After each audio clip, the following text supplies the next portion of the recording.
अस्सलामुअलैकुम। मेरा नाम है नैयर अब्बास और आज हम बात करेंगे यूनिट नंबर 17 की रिव्यू एक्सरसाइज के बारे में। यहाँ पर इस एक्सरसाइज को हम इसलिए कर रहे हैं क्योंकि हमने पूरा चैप्टर जो है वो कंप्लीट कर लिया है। यहाँ पर लास्ट पे आपके पास ये एक्सरसाइज हमको मिली है, तो आज हम इसको सॉल्व करते हैं। इसमें टोटल 20 एमसीक्यूज़ हैं, तो हम इस वीडियो में सिर्फ इन्हीं एमसीक्यूज़ को ही सॉल्व करने की कोशिश करेंगे। तो सबसे पहले देखते हैं कि आपके पास फर्स्ट एमसीक्यूज आपको मिल रहा है कि which one is subset of natural number. ठीक है ना। नेचुरल नंबर का जो सेट होता है उसका कौन सा सबसेट यहाँ पर आपको गिवन है। तो देखें, सबसे पहले आपको क्या दिया, सबसे पहले आपको दिया सेट ऑफ इंटीजर, मतलब ये हुआ कि जी। सो जी आपका स्टार्ट होता है कहाँ से, स्टार्ट होता है ज़ीरो से, और इसमें एलिमेंट कौन से होते हैं, plus minus one, plus minus two, plus minus three, इस तरह के। और ख़ुद नेचुरल नंबर की अगर हम बात करें तो खुद नेचुरल नंबर आपके पास कौन सा होता है, इसमें होते हैं वन, टू, थ्री, फोर। ठीक है। तो इसका मतलब ये हुआ ये तो बड़ा सेट है, इसमें तो नेगेटिव नंबर भी आते हैं और ज़ीरो भी आता है, तो इसका तो हो नहीं सकता, ये इसका सबसेट नहीं हो सकता। सबसेट की क्या डेफिनेशन है कि ऐसा सेट हो जिसके एलिमेंट्स इसमें कंटेन करें। ये तो खुद इसमें कंटेन कर रहा है, इसके एलिमेंट इसमें कंटेन कर रहे हैं। हमने कौन सा सेट लेना है, हमने वो सेट लेना है जिसके एलिमेंट इस सेट में कंटेन करें। अच्छा, ये बड़ा सेट था इसलिए हमने इसको नहीं लिया। अब हम बात करते हैं क्यू की। क्यू क्या होता है, सेट ऑफ रैशनल नंबर। ये सेट ऑफ रैशनल नंबर होता है, ये इन सब से बड़ा सेट होता है, ऐसा सेट जिसको हम पी बाई क्यू की फॉर्म में लिख सकते हैं। ऐसे नंबर जिनको हम पी बाई क्यू की फॉर्म में लिख सकते हैं, और पी और क्यू जो हैं वो जो हैं आपको जी को बिलोंग करते हैं, मतलब इस सेट को। ये जी से भी बड़ा एक सेट होता है जिसमें हम जिसको बोलते हैं सेट ऑफ रैशनल नंबर। ठीक है, ये जी से भी एक बड़ा सेट है क्यू। तो इसका मतलब ये हुआ कि इसके छोटा सेट जो है इसका जो है ये वेरीफाई नहीं हुआ, तो इसका मतलब ये हुआ कि ये सेट भी वेरीफाई नहीं होगा। अब हम बात कर लेते हैं इवन नंबर की। इवन नंबर वाला सेट भी नहीं होगा, इवन नंबर वाला इसका सब सेट होता है, और उसमें मेंबर्स कौन से होते हैं, इसमें मेंबर्स होते हैं zero, plus minus two, plus minus four, plus minus six, इस तरह के मेंबर्स होते हैं इसमें। इसमें माइनस वाले मेंबर्स भी होते हैं, तो इसमें माइनस वाले मेंबर हैं ही नहीं, सिर्फ और सिर्फ पॉजिटिव हैं। तो इसका मतलब ये हुआ कि ये भी सबसेट नहीं है, बाकी रह गया ये। तो ये इसका सबसेट होना चाहिए क्योंकि पहले तीनों को हमने कहा है कि ये सबसेट पॉसिबल नहीं है, तो चौथा तो होना चाहिए। लेकिन बात कर लेते हैं कि ये होता कौन सा है। ये वो सेट होता है जिसको इसमें वो नंबर आते हैं या फिर मेंबर आते हैं जिनको उनके अलावा कोई और डिवाइड नहीं कर सकता। सो पहला नंबर आता है टू, टू के बाद आता है थ्री, थ्री के बाद आता है फाइव, फाइव के बाद आता है सेवन, सेवन के बाद आता है इलेवन, इलेवन के बाद आता है थर्टीन, थर्टीन के बाद आता है सेवनटीन, इस तरह के नंबर्स। अब देखें, टू भी इसमें है, थ्री भी इसमें है, फाइव भी इसमें है, सेवन भी इसमें है, नाइन और इलेवन भी, सारे जो इसके नंबर्स हैं वो इसमें हैं, तो ये इसका सबसेट है। सो क्या है, P is subset of natural number. एक ही हमें सेट मिला ऐसा जो बेसिकली क्या है, वेरीफाई कर रहा है इस बात को कि क्या है, ये आपके पास सबसेट है। अब अब हम बात कर लेते हैं एमसीक्यूज नंबर 2 की। तो यहाँ पर उसने कहा है कि टेब्यूलर फॉर्म हमको दे रहे हैं। आप यहाँ पर इसकी आपको क्या करना है, ये आपके पास कौन सी फॉर्म है, descriptive form. Sorry, descriptive form नहीं, बल्कि आप इसको क्या कह सकते हैं, आप इसको कह सकते हैं सेट बिल्डर फॉर्म। ये आपको कौन सी फॉर्म दे रहे हैं, ये आपके पास है सेट बिल्डर फॉर्म। आपको क्या करना है, इसको टेब्यूलर फॉर्म में लिखना है। अब हमने देखा था कि सेट को लिखने के तीन तरीके होते हैं। एक तरीका जिसमें डिस्क्रिप्टिव कहते हैं, डिस्क्रिप्टिव मतलब जिसको हम बयानिया तरीका कहते हैं, जिसमें हम इंग्लिश के वर्ड्स या फिर किसी भी लैंग्वेज का इस्तेमाल करते हैं। दूसरा मेथड होता है टेब्यूलर मेथड, जिसमें हम उसके नाम को ब्रैकेट्स के अंदर लिखते हैं। और तीसरा मेथड होता है जिसमें हम जो मैथमेटिक्स का यूज़ करते हैं, मतलब ये हुआ कि इस मैथमेटिक्स के सिंबल्स का इस्तेमाल करते हैं। तो ये तीसरा तरीका जो है बेसिकली जिसको सेट बिल्डर फॉर्म कहते हैं, ये सेट बिल्डर फॉर्म उसने दिया है सेट आपको, और आपको इसको टेब्यूलर फॉर्म में लिखना है। इसका मतलब क्या है, इसका मतलब है X such that X belongs to G, मतलब एक्स क्या है, जी का मेंबर है। जी यहाँ पे जो मैंने लिखा है ये इसका मेंबर है और इसका मेंबर है, और यहाँ पर एक्स जी का मेंबर है, एंड ये वाली जो सिंबल होती है ये सिंबल एंड के लिए इस्तेमाल होती है, एंड मतलब और। So and X square which is equal to 25। अब इसको ज़रा देखें, सॉल्व कर लेते हैं कि अगर एक्स स्क्वायर 25 के इक्वल हो तो एक्स की वैल्यू क्या होगी। यहाँ से हम वैल्यू निकालते हैं। So X square which is equal to 25। जब हमें एक्स की वैल्यू चाहिए तो हम क्या लेते हैं, रूट लेते हैं। सो रूट ले लेंगे। सो अगर हम रूट लेंगे, जब रूट लेंगे तो प्लस और माइनस आएगा, क्योंकि हम जानते हैं रूट जो है प्लस और माइनस दोनों साइन देता है। सो 25 ये हो जाएगा बेसिकली एक्स, क्योंकि ये इससे कट जाएगा, और ये 5 स्क्वायर है, क्योंकि 25 को हम लिख सकते हैं 5 स्क्वायर। सो ये कट जाएगा, सो प्लस माइनस 5 आ जाएगा।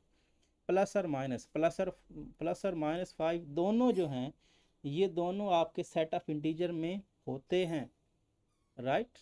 दोनों क्या होते हैं, सेट ऑफ इंटीजर में होते हैं। सो प्लस और माइनस 5 कहाँ पे लिखा हुआ है, दिस वन। सो ये क्या है, ये आपका रिजल्ट है। अदरवाइज अगर आपको ये निकालना नहीं आता तो आप इनको चेक कर लें। 1 का स्क्वायर 25 के इक्वल पुट करें ना यहाँ पर 1 को, 1 square which is equal to 25। क्या ये पॉसिबल है, ये पॉसिबल नहीं है। 125, 1 का स्क्वायर 1 होता है, सो 125 के इक्वल नहीं है, तो इसका मतलब ये नहीं है। अब इनमें से भी देख सकते हैं, यहाँ भी 1 आ गया, ये -5 है, तो -5 का स्क्वायर तो 25 होता है, लेकिन +5 का स्क्वायर भी 25 होता है। तो इसका बेस्ट ऑप्शन क्या आएगा, बेस्ट ऑप्शन ये है। इन तीन चारों में से बेस्ट ऑप्शन कौन सा है, ये भी लिख सकते हैं, लेकिन लेकिन लेकिन यहाँ पर उसने जो कंडीशन दी है कि सेट ऑफ इंटीजर के सारे लिखने हैं, तो सेट ऑफ इंटीजर में 5 भी आ जाता है, तो ये पॉसिबल है। ये भी इसका जो है सोल्यूशन हो सकता है, लेकिन आपको क्या लिखना है, आपको ये वाला लिखना है, क्योंकि उसने सेट ऑफ इंटीजर की बात की, उसमें पॉजिटिव और नेगेटिव दोनों शामिल होते हैं। तो सो ये हो गया। अब हम बात कर लेते हैं इसके नेक्स्ट मतलब थर्ड की। थर्ड में कहानी क्या है, थर्ड में ये कह रहे हैं कि for two sets A and B, if order of A and order of B are equal then. अच्छा, हमने जब डेफिनेशन की, तो डेफिनेशन जब हमने की 17.1 की, तो उन डेफिनेशन में हमने कहा था कि अगर दो सेट हैं उनका ऑर्डर सेम हो जाता है तो फिर हम क्या कहते हैं, फिर हम कहते हैं कि ये दोनों सेट क्या हैं, इक्विवेलेंट सेट हैं। कौन से हैं, इक्विवेलेंट सेट। और इक्विवेलेंट सेट के लिए जो सिंबल यूज हो रही थी वो इस तरह की सिंबल थी, ठीक है। इस तरह की सिंबल को हम क्या कह रहे थे, इक्विवेलेंट। यहाँ पर इस तरह की सिंबल जो है वो मिसिंग है, वो यहाँ पे आनी है। बात समझ में आ रही है, इक्विवेलेंट की जो सिंबल होती है ये एन की तरह थोड़ी सी तिरछी होती है, इस तरह से ये इक्विवेलेंट के लिए होती है। और ये इसका मतलब क्या होता है, इसका मतलब ये होता है कि आपके पास ये दोनों सेट जो हैं इनका ऑर्डर सेम है, मतलब इसमें एलिमेंट्स की तादाद सेम है, एलिमेंट्स डिफरेंट है। अब इससे ये नहीं पता चलता कि ये क्या है, सबसेट है। एलिमेंट्स सेम होने से पता नहीं चलता कि सबसेट है। एलिमेंट सेम होने से नहीं पता चलता कि ये इक्वल है। एलिमेंट सेम होने से ये नहीं पता चलता कि ये सबसेट है। ये क्या है, ये आपका क्या है, ये आपका इम्प्रॉपर सबसेट है, और ये आपका प्रॉपर सबसेट है, और ये इक्वल है। तीनों चीज़ें जो हैं ये नहीं पता चलती। पता चलता है तो क्या पता चलता है, अगर दो सेट्स का ऑर्डर इक्वल आ जाता है तो फिर उसका मतलब है कि इनका ये क्या है, इक्विलेंट है, इक्विलेंट है। इक्वल होने के लिए क्या है, इक्विलेंट प्लस एलिमेंट्स भी इक्वल होने चाहिए। तो एलिमेंट्स का इक्वल होने की बात उसने नहीं की। अगर वो कहता कि ऑर्डर भी इक्वल है और उसमें एलिमेंट्स भी इक्वल हैं, तो फिर क्या होता, फिर B which is equal to A होता, लेकिन अब नहीं है। उसने सिर्फ और बात की है ऑर्डर की। तो सिर्फ ऑर्डर जो है, ऑर्डर वाली कंडीशन किस में आती है, ऑर्डर वाली कंडीशन आती है सिर्फ और सिर्फ इस सेट में। और ये सेट कौन सा है, ये रिलेशन कौन सा है, बेसिकली इक्विलेंट वाला। सो ये मिस प्रिंटिंग है, आप इस चीज़ को नोट कर लें। अच्छा, अब नेक्स्ट है कि X such that X belong to natural number and, sorry यहाँ पर एंड है, एंड ही है बिल्कुल, ये एंड की सिंबल है, ये आर की सिंबल है। अच्छा, and x is less than 1। अब 1 से छोटे नेचुरल नंबर का सेट ये बात कर रहे। सो 1 से छोटे नेचुरल नंबर होते हैं। अभी हमने नेचुरल नंबर का सेट पीछे लिखा था, मैंने कहा था कि नेचुरल नंबर स्टार्ट होते हैं कहाँ से, 1 से, 2 से, 3, 4, 5। सो 1 से आगे नेचुरल नंबर होते हैं, तो 1 से छोटे नेचुरल नंबर होते ही नहीं है। मतलब ये हुआ कि ये ऐसे सेट की बात कर रहा है जिसमें कोई मेंबर ही नहीं है, ठीक है। सिंगलटन सेट कौन सा होता है, ऐसा ऐसा ऐसा सेट जिसमें एक एलिमेंट हो, तो इसमें तो एक ही नहीं है, सिंगलटन भी नहीं है। इनफाइनाइट, ऐसा सेट जिसमें इनफाइनाइट बहुत ज़्यादा मेंबर हो, आप काउंट भी नहीं कर सकते। एम्प्टी सेट ऐसा सेट जिसमें कोई मेंबर ना हो, तो ये वाला। सुपर सेट वाली बात भी आप यहाँ पे गलत करोगे। सुपर सेट, क्योंकि सुपर सेट तो बात ही तभी होगी ना जब दो सेट की मन होगी, अभी तो एक सेट दिया है। तो सुपर सेट तब आप सुपर सेट की बात करते हो जब दो सेट की मन हो और एक दूसरे में कंटेनमेंट की बात हो, मतलब एक दूसरे के सब सेट की बात हो, तो तब सुपर सेट की बात आती है। अब नेक्स्ट अगर हम देखें तो नेक्स्ट वो कह रहा है ए आपका ये है, बी आपका ये है, तो आप क्या करें, सिमेट्री डिफरेंस फाइंड करें। अच्छा, सिमेट्री डिफरेंस का फार्मूला है, वो भी हमने पढ़ा। अच्छा, ए जो है, ए सिमेट्री डिफरेंस बी, इसका फार्मूला है A union B minus A intersection B. मतलब आप कॉमन एलिमेंट्स निकाल दें यूनियन में से, तो क्या आ जाएगा, आपको सिमेट्री डिफरेंस मिल जाएगा। सो यही काम हम यहाँ पे करते हैं। पहले हम इनका यूनियन लेते हैं। यूनियन में क्या आ जाएगा, सारे एलिमेंट्स आ जाएंगे, 1 2 3 4 5 एंड 6। सो यूनियन में कौन से एलिमेंट आ जाएंगे, सारे। मतलब ये हुआ यूनियन में क्या होता है, यूनियन ऐसा सेट होता है जिसमें हम दोनों के एलिमेंट्स इकट्ठे एक ही सेट में लिख लेते हैं।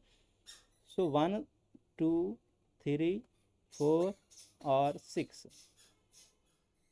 ये हो गया आपके पास कौन सा सेट, ये आपके पास ऐसा सेट है जिसमें क्या है, जो बेसिकली यूनियन का है, माइनस।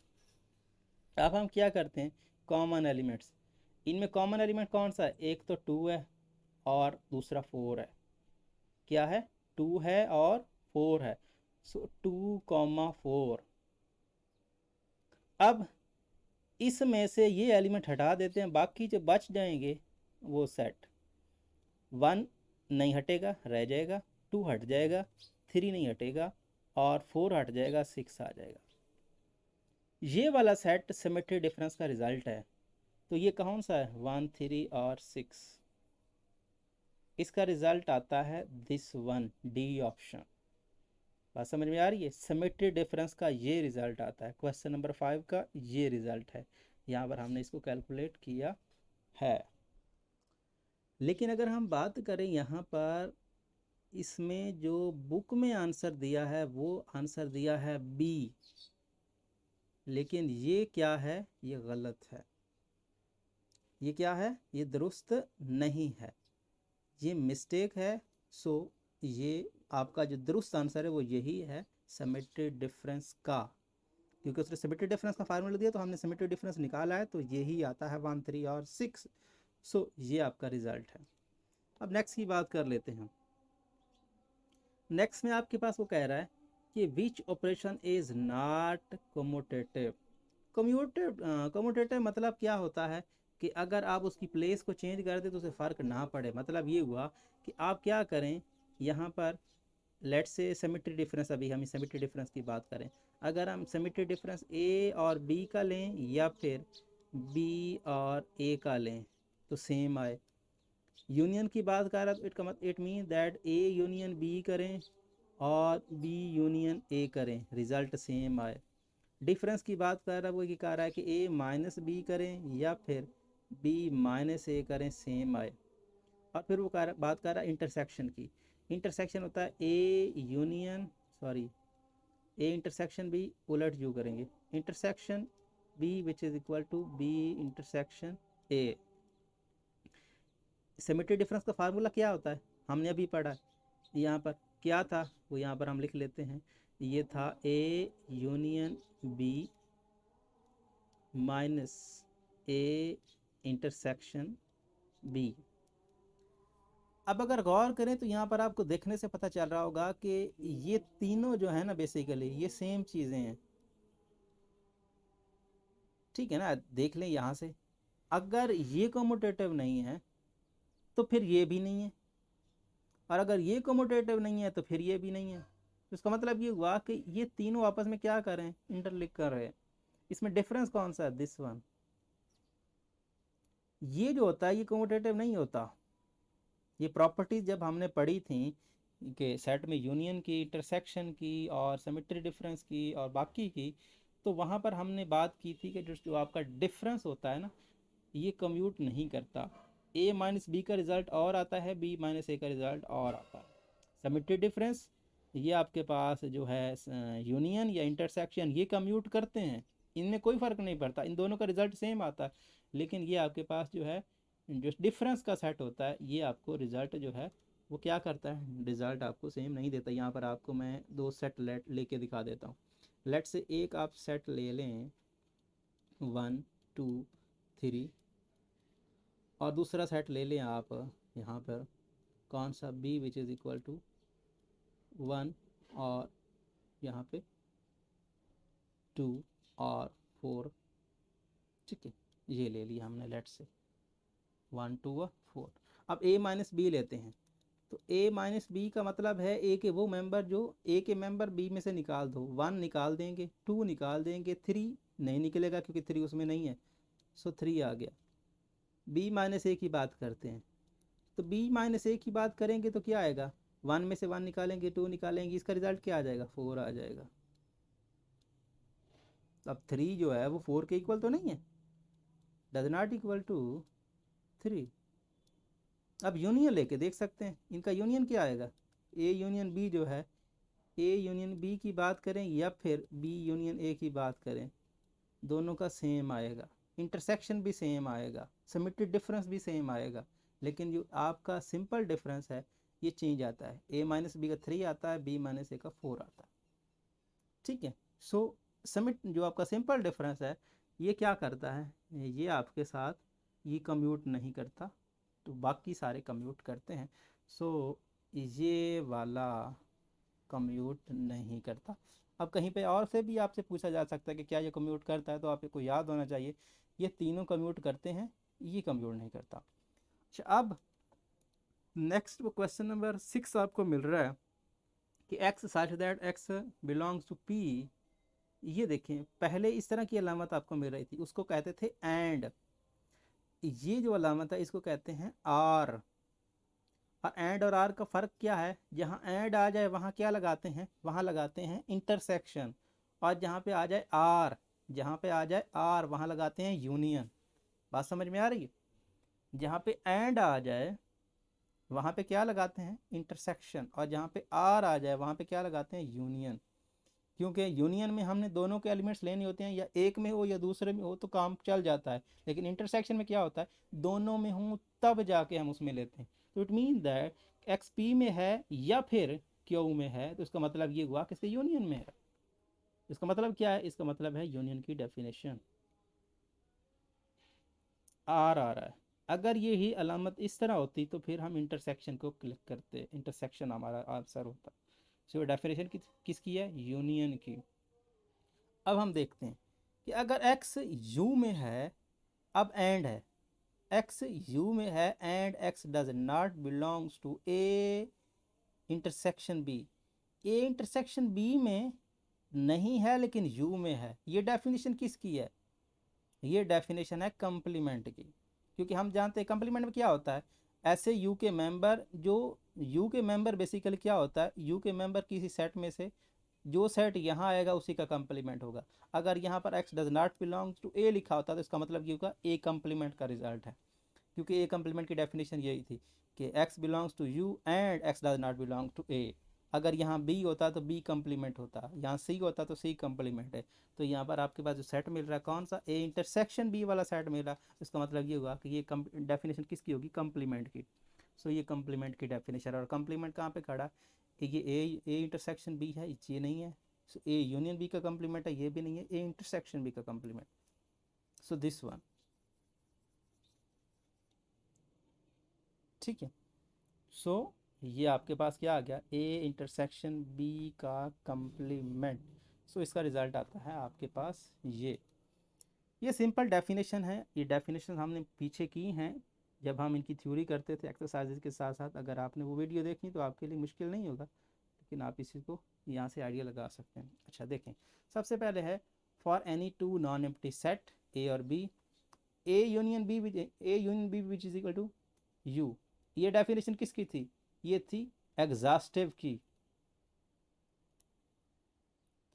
एग्जॉस्टिव की डेफिनेशन थी ये, कि अगर दो सेट हों उनका यूनियन यू के इक्वल आ जाए तो उनको कहते हैं एग्जॉस्टिव, और इंटरसेक्शन फाई आए तो उनको कहते हैं डिसजॉइंट। वो किसकी डेफिनेशन थी? डिसजॉइंट की, डिसजॉइंट सेट की डेफिनेशन थी, डिसजॉइंट सेट्स। अब ऐसा सेट जो एग्जॉस्टिव भी हो और डिसजॉइंट भी हो उसको हम कहते थे सेल। बात समझ में आ रही है? उसको हम क्या कहते थे? सेल। तो ये डेफिनेशन किसकी है? सेल्स की डेफिनेशन है। ए और बी क्या होंगे? सेल। अगर दोनों मिल जाएं यू बना दें एग्जॉस्टिव, अगर डिफरेंट हो तो उसको डिसजॉइंट। ठीक है। और यहाँ पर ये बात, जब दोनों मिल जाएंगे तो यहाँ पर क्या आ गया? ये आपके पास सेल्स आ गए। ओवरलैपिंग क्या होता है? ओवरलैपिंग का ये होता है कि उन दोनों का इंटरसेक्शन कुछ ना कुछ एलिमेंट्स आ जाए। मतलब ये हुआ कि अगर ए और बी जो है इंटरसेक्शन खाली सेट ना आए, और जो है A is not subset of B या फिर B is not subset of A, ये डेफिनेशन होती है किसकी? ये डेफिनेशन होती है ओवरलैपिंग की। इक्वल सेट क्या होता है? इक्वल सेट में जिसका ऑर्डर सेम हो और उसके एलिमेंट सेम हो तो उसको इक्वल सेट कहते हैं। तो इक्वल सेट वाली तो बात ही नहीं है यहाँ पे। ओवरलैपिंग की डेफिनेशन मैं आपको दे चुका हूँ कि उनका इंटरसेक्शन खाली ना आए और ए जो है बी का सबसेट ना हो, बी ए का सबसेट ना हो, तो उसको कहते हैं ओवरलैपिंग। तो नन ऑफ दी। तो इसका मतलब ये हुआ कि यहाँ पर एक ही ऑप्शन है, और वो ऑप्शन कौन सा है? सेल्स वाला। ये सेल की डेफिनेशन है। अगर आपने सेल को पढ़ा तो सेल की डेफिनेशन है ये। अब यहाँ पर एक और यहाँ पर प्रॉपर्टी है कि एक एलिमेंट है या एक आपके पास सेट है, उसका कंप्लीमेंट ले लो, फिर उसका कंप्लीमेंट ले लो, तो वो किसके इक्वल आ जाता है? वो खुद आ जाता है, वही मेंबर। एक सेट का फिर से दो बार कंप्लीमेंट लिया जाए तो क्या आता है? वो एक इक्वल। तो यहाँ पर क्या लिया हुआ है? तीन बार कंप्लीमेंट। अगर हम दो बार कंप्लीमेंट लेंगे तो वही आ जाएगा, और ए का कंप्लीमेंट, तो it mean that A complement की बात कर रहा है। और ए कंप्लीमेंट का मतलब ये है, एक सेट के अंदर यहाँ पर उसका दो बार कंप्लीमेंट लें तो वो तीसरी बार लें तो यहाँ पर फिर से कंप्लीमेंट चौथी बार लें तो फिर वो वही सेट देगा, पांचवी बार ले लेंगे, मतलब ऑड पावर होगी, ऑड बार कंप्लीमेंट लेंगे तो वो कंप्लीमेंट रिजल्ट देगा। अगर इवन बार आप उसका कंप्लीमेंट लेंगे तो आपको क्या मिलेगा? वो वही सेट मिलेगा। सो ये तीन बार इसका कंप्लीमेंट है तो it mean that odd number है, सो ए कंप्लीमेंट आएगा। राइट।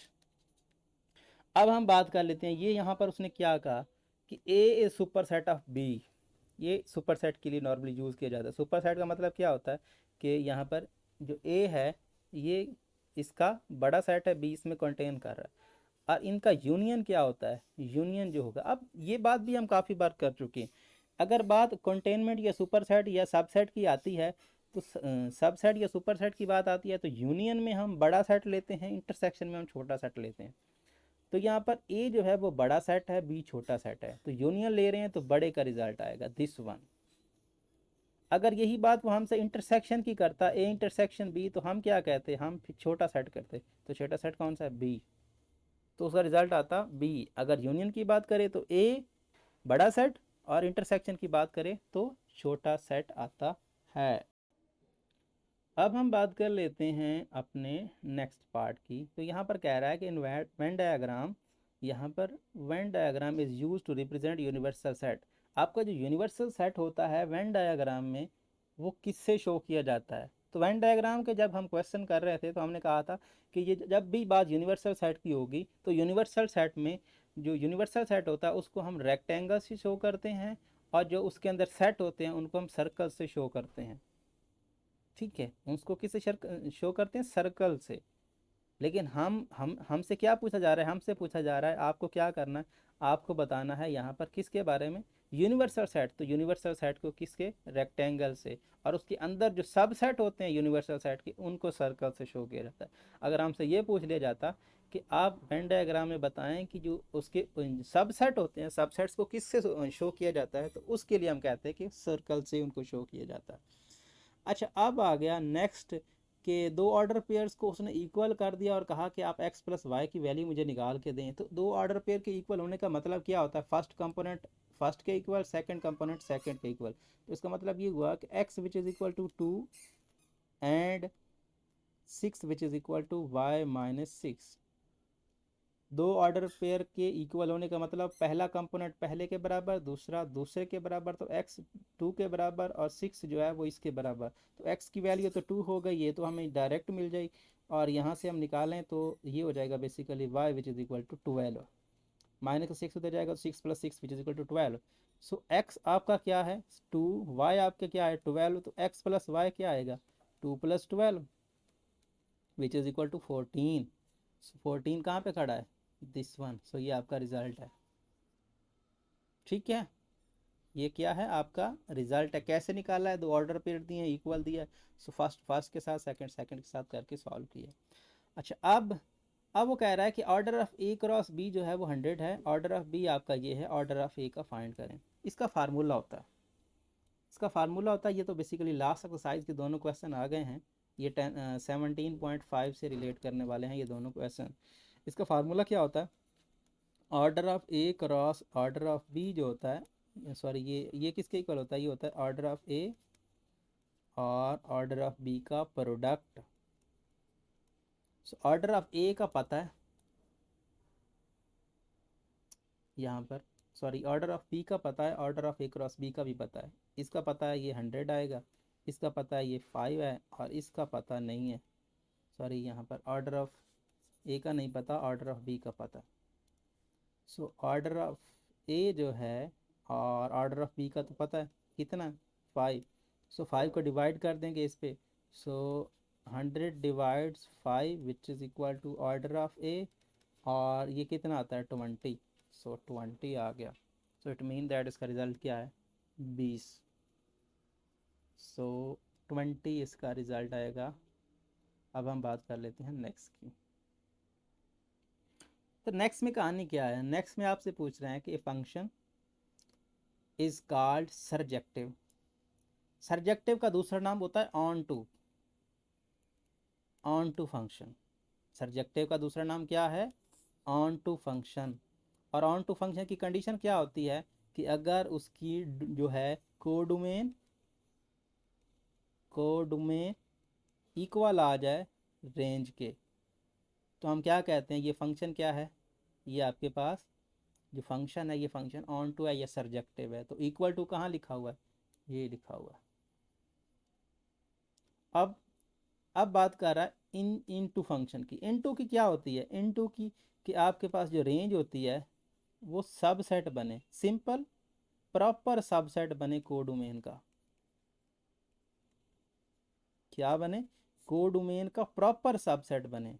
अगर इक्वल आ जाए तो फंक्शन सरजेक्टिव या ऑन टू, और अगर सिर्फ सबसेट बने प्रॉपर तो उस केस में हम कहते हैं क्या, उस केस में हम कहते हैं कि ये क्या है, ये आपके पास आपका इनटू फंक्शन।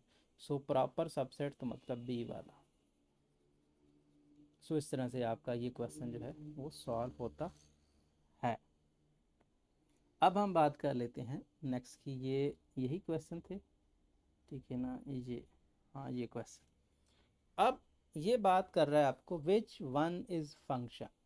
अच्छा, कौन सा फंक्शन है, फंक्शन की डेफिनेशन।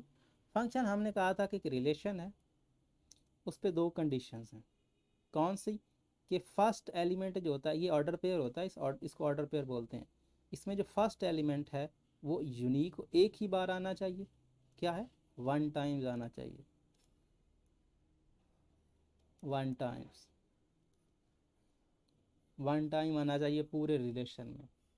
ठीक है, वन टाइम आना चाहिए। और दूसरी कंडीशन थी कि अगर कोई सेट दिया हो तो सेट के हर एलिमेंट को आना चाहिए। तो यहाँ पर आपको सेट तो दिया नहीं है, सो एक ही कंडीशन आपको चेक करनी है। कौन सी, कि आप चेक करें कि क्या फर्स्ट एलिमेंट रिपीट तो नहीं हो रहा। जिसमें रिपीट नहीं हो रहा होगा वो आपका क्या होगा, वो आपका फंक्शन होगा। ठीक है ना, दो कंडीशन थी, एक कंडीशन सिंपल है, दूसरी कंडीशन जब सेट दिया हो। अगर सेट दिया होता, लेट से उसने दे दिया होता कि एक ए है, दूसरा बी है और तीसरा सी है, अगर सेट दे देता तो हम इन तीनों को देखते कि क्या ये तीनों रिलेशन में आ रहे हैं और किसी के साथ इमेज बना रहे हैं और एक ही इमेज बना रहे हैं। तो अब सेट तो दिया नहीं है, तो बस एक ही कंडीशन चेक करनी है, कौन सी, कि क्या सभी जो हैं, क्या जो आ रहे हैं वो एक इमेज बना रहे हैं। सो एक ही देखते हैं, 2 5 के साथ इमेज बना रहा है, 2 7 की इमेज साथ बना रहा है तो फंक्शन नहीं है। 6 7 के साथ बना रहा है, 7 6 के साथ बना रहा है और 6 8 के साथ बना रहा है, तो 6 ने 2 इमेज बनाई, ये भी नहीं है। 0 ने 5 के साथ बनाया, 6 ने 0 के साथ बनाया, 5 ने 6 के साथ बनाया। अब यहाँ पे देख रहे हैं 0 ने अलहदा इमेज बनाई, 5 ने अलहदा इमेज बनाई और 6 ने। अब तीनों एलिमेंट ने, ये तीनों डिफरेंट एलिमेंट है, सेम नहीं है, इमेज वो किसी के साथ बनाए, हमें उससे कोई गर्ज नहीं है। मतलब दूसरा मेंबर कोई भी एक ही आ जाए तब भी हम कहेंगे, मतलब यहाँ भी वन कर दे, यहाँ भी वन कर दे, यहाँ भी वन कर, दूसरे से हमें कोई गर्ज ही नहीं है। गर्ज किससे है? फर्स्ट वन से। अगर फर्स्ट वन तीनों डिफरेंट है तो फंक्शन है। तीनों डिफरेंट है, ये 0 है, ये 6 है, ये 5 है, तो ये फंक्शन है। अच्छा, अब वो बात कर रहा है कि which one is always bijective. हमने जब बात की थी तो वहाँ पर लास्ट पे ये टॉपिक हमारा था बेसिकली वन वन कॉरस्पॉन्डेंस वाला, कि वन वन कॉरस्पॉन्डिंग में क्या करते हैं, वन वन कॉरस्पॉन्डेंस में वो वन वन कॉरस्पॉन्डिंग जो होती है ये बाइजेक्टिव में देखने को मिलती है। ये लास्ट टॉपिक है इस चैप्टर का जो हमने एंड पे किया था, और क्वेश्चन भी लास्ट पे मेरे ख्याल में हमको मिला था, जिसमें हमको यहाँ पर ये फाइंड करना था। मेरे ख्याल में 11 क्वेश्चन था ये 17.5 का, जिसमें कहा गया था कि क्या है, आप चेक करें कि कौन सा फंक्शन वन है और कौन सा फंक्शन वन वन कॉरस्पॉन्डिंग है। सो बाइजेक्टिव फंक्शन जो होता है वो क्या होता है, वो वन वन कॉरस्पॉन्डेंस होता है। वैसे बाइजेक्टिव फंक्शन दो फंक्शन से मिलकर बनता है, a function on two plus one one one one one one mapping या वन वन कोरस्पॉन्डिंग और होती है, वन वन फंक्शन और होता है। वन वन फंक्शन और ऑन टू फंक्शन ये दोनों मिल जाएं तो क्या बनाते हैं, बाइजेक्टिव। तो यहाँ पर उसने ए पार्ट दिया है one one function, one one function के साथ अगर वो कहता क्या, अगर वो कहता ऑन टू भी, तो फिर हम कहते हैं कि ये बाइजेक्टिव है। इसमें उसने सिर्फ ऑन टू दिया इसलिए ये गलत है, इसमें सिर्फ उसने वन वन दिया इसलिए ये गलत है, और इसमें इनटू वाला तो किस्सा ही नहीं है, इनटू वाला तो काम ही नहीं है। ये दोनों अगर मिल जाएं तब जाके बनता है बाइजेक्टिव फंक्शन। सो ये वन वन कॉरस्पॉन्डिंग जो होती है ये भी बाइजेक्टिव फंक्शन की तरह ही वर्क करती है, इसकी डेफिनेशन भी सेम होती है। सो ये हो गया आपके पास। अब रह गए लास्ट पे दो एमसीक्यूज। अच्छा, आपके पास एक फंक्शन है जो नेचुरल नंबर से स्टार्ट होकर किस पे जा रहा है, नेचुरल नंबर से स्टार्ट होकर आर पे जा रहा है। तो मैंने आपको कहा था कि फंक्शन में जो पहला सेट होता है ये, इसका मतलब क्या है, आपको डोमेन किससे लेनी है, इस सेट से। अब चेक करें कि जो डोमेन डोमेन लिखी कहाँ जाती है, इस तरह से लिखी जाती है F of A which is equal to B. ये मेंबर किसका होता है, ये मेंबर होता है इसका, और ये मेंबर किसका होता है, ये मेंबर होता है इसका। बात समझ में आ रही है कि ये जो ब्रैकेट के अंदर होता है ये एलिमेंट होता है पहले सेट का, और ये जो ब्रैकेट के बाहर होता है ये बाहर ये एलिमेंट होता है दूसरे का। इसका मतलब ये हुआ कि 6 इसका होना चाहिए, 8 इसका होना चाहिए, 6 इसका होना चाहिए, और आर इसका होना चाहिए, सॉरी 0, ये सारे इसके हैं। 6 भी आर का है, 6 भी आर का है, 0 भी आर का है, और 8 भी आर का है। अब रह गए बीच वाले ये। 5 नेचुरल नंबर को बिलोंग करता है, करता है। 7 नेचुरल नंबर को बिलोंग करता है, करता है। 9 नेचुरल नंबर को बिलोंग करता है, करता है। -2 नहीं करता, -2 नेचुरल नंबर को बिलोंग नहीं करता, ये -2 नेचुरल नंबर का मेंबर नहीं है।